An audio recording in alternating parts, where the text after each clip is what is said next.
The 40th chapter of Isaiah is well known. It begins with the phrase, "Comfort, O comfort my people, says your God," and ends with that beautiful imagery read by Luke this morning about having our strength renewed so that we will have wings as of eagles and will run and not get weary and walk and not be faint.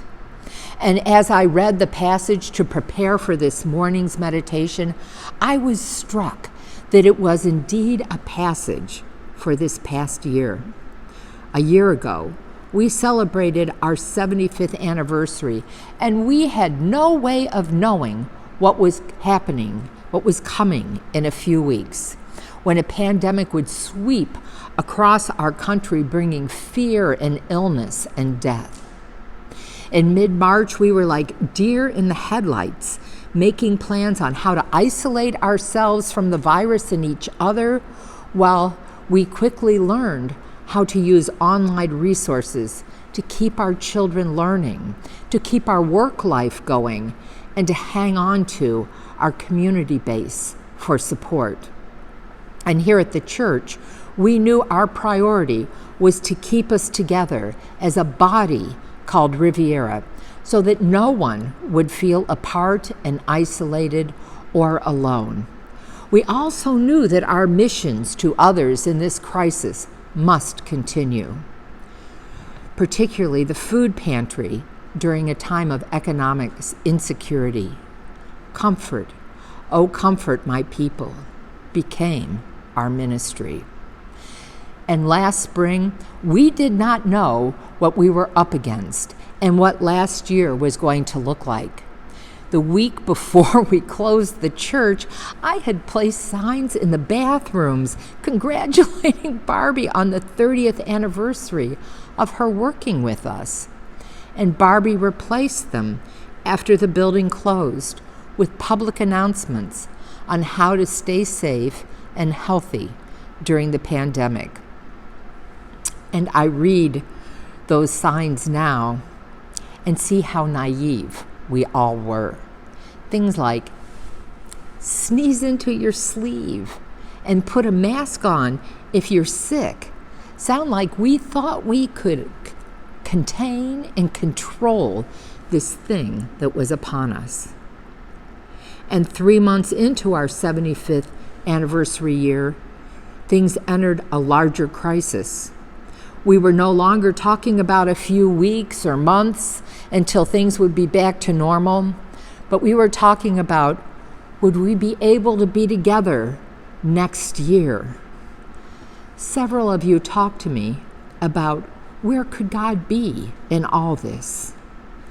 Isaiah's words of feeling as though God's way was hidden gripped us as the number of cases of COVID grew in South Florida and across the globe, as did the mounting number of deaths.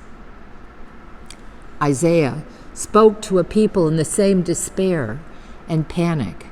The people of Israel were exhausted and weary. They had been exiled from their homeland for so long that they despaired the presence of God. And the prophet says that God gives power to the faint and strengthens the powerless. Our strength shall be renewed, and they shall mount up with wings like eagles. Isaiah says God gives the faithful the power they need and is with them as they work to be God's people. You see, God did not abandon the people of Israel. And this year, when everything we knew and took for granted was at risk, God did not abandon us as well. In fact, in many ways, 11 months into this pandemic, we're a stronger congregation now because we have realized the importance of our community that we had come to take for granted. We are there for each other, and our faith tells us that none of us is alone. God calls us to minister to each other and to our community and out to our hurting world. It's needed more now than any other time. While our church might have to worship physically apart from each other, we've learned how to love and care for each other using social media. And our mission to others is strong, and it makes a great difference. When people lost their jobs in our community, we knew that the food pantry was the key mission of our church, and we set up hours for people to get groceries. When the children at Francis Tucker Elementary School started back in August, we made sure that their backpacks were filled with the things they needed to start the school year. We continued to advocate for gun control and environmental concerns, knowing that a pandemic did not stop the need of our church to be at the forefront of social justice issues. And the Black Lives Matter movement showed us how far we need to go to find equality. And in all this, we felt spiritual energy. It strengthened us. Think about our first communion we had together, and in the months since, where we share bread and a cup, realizing that we're actually only a screen apart from each other. It's powerful, and we are nourished and sent out to be Christ's body again. It was powerful the first time, and it will be as powerful for us in a few minutes when we come together and commune. We will be nourished and called to go where God calls us next.